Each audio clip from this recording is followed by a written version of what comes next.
Hi, I'm Luki, career coach from Focus Inspired. In today's video, we'll be walking you through how to network on LinkedIn step by step. If you're new to my channel, welcome and hit the subscribe button and the bell icon for notifications. And if you're a previous subscriber, thanks for joining us again.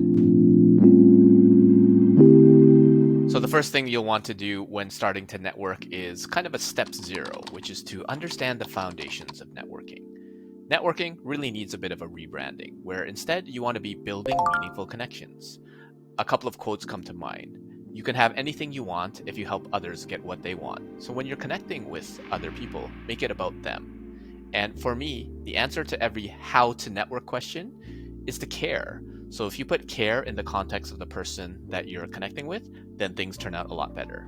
And understanding that networking happens in many different contexts. It's events, conferences, and in person, but it's not just events. It can also be online messaging, connecting with someone on LinkedIn. It could be a coffee or virtual chat, informational interviews, which I like to call curiosity conversations.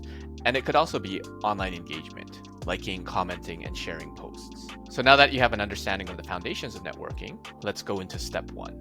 So first is you want to research people of interest to connect to. And that often starts by knowing what you want. You want to find an ideal role and company to join.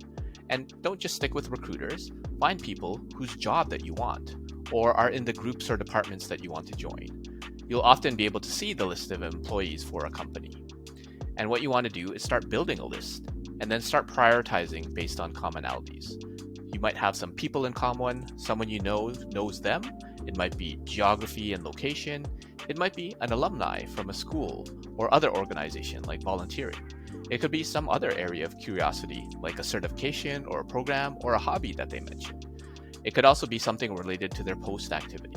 And there's no need to go into too deep of a dive at this point, but if they're interesting, put them higher up on your list. For companies, you can also look on the right side and see pages people also viewed or people also follow.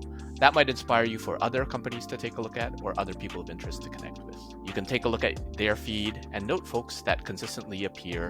Take a look at other folks and comment or like what is appearing on their feed as well. You can also find a hashtag and note folks of interest to put on your list.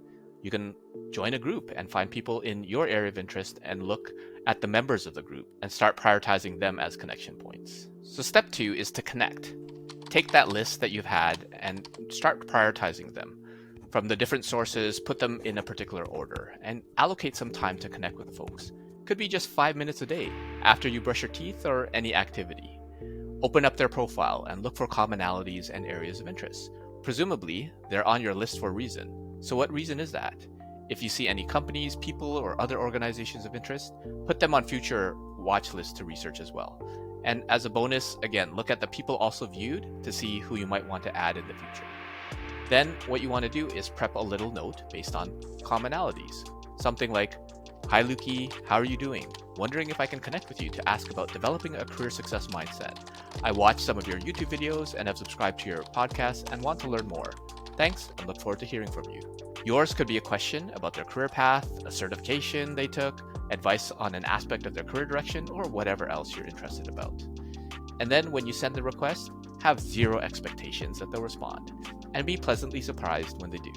Step three is to continue the conversation and aim to make it meaningful. So hopefully this person would have responded and accepted the request by now, and you need to send a response back. You need to respond with why you were interested in connecting with them in the first place. Maybe it's to ask your question, add something to the conversation, learn more about them, share about your experiences, or maybe ask for advice. And if they aren't responsive after a few weeks, you could nudge them with a bit of new information or an update, something that you feel would be valuable to them. If you're wondering what you can do for a conversation, you could practice with classmates you don't quite know, or acquaintances you haven't gotten yet to know too much, or neighbors that you should probably speak to more often. In the conversation, be curious, be interested, and look to add value. And when you do that, the opportunities tend to come to you. Step four is, as you're going through the conversations, look to add value. How? Well, you can ask yourself, with whatever question or statement they just had, how could I help with that? Perhaps you could just be curious about it and ask a little bit more information. Perhaps you could do something with your own skill or experience to make that a reality or help them out with that. Perhaps you can connect them to someone else who could be of help to them or be of value to them. Or perhaps you could share a resource that would be helpful to them, like a podcast, a video, a book, an article, or anything. Or perhaps you can just take some time to research any of the previous that would be of help to them. Remember, you're connecting with them based on your interest in them, not as a person, not just for a referral. Though if they bring up the topic of job and referral, you can definitely proceed with that ask. Keep in mind that a referral without any prior value demonstrated is based only on their good faith and their desire to help you. Step 5. Now that you've connected with a bunch of folks, you're engaging in conversation and adding a whole bunch of value, you want to build over time. Nurturing a relationship takes time. Think farming versus hunting. If you are networking to hunt, that's not very sustainable. If you were to farm instead, you're investing in your social capital, giving the relationship some sunshine, watering it, fertilizing it, taking away the weeds, and in time, here's some fruit. And if you take care of the relationship over time, the connection will help you with sustainable career success. And you want to continue to give and add value. Consider calendarizing your interactions. While it might seem forced, just use the reminders initially until you start remembering on your own. And as the expression goes, the more you give, the more you receive. This video was brought to you by me and Stuff I Wish I Knew Earlier, advice I'd give to my younger self. Get it on Amazon and other online retailers in ebook or print format. Link in the description below.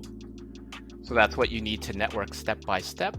First, understand that networking is really about building meaningful connections. Then step 1, build a list of who you want to connect with. Step 2, connect with them based on commonalities and interests. Step 3, continue the conversation. Step 4, look to add value.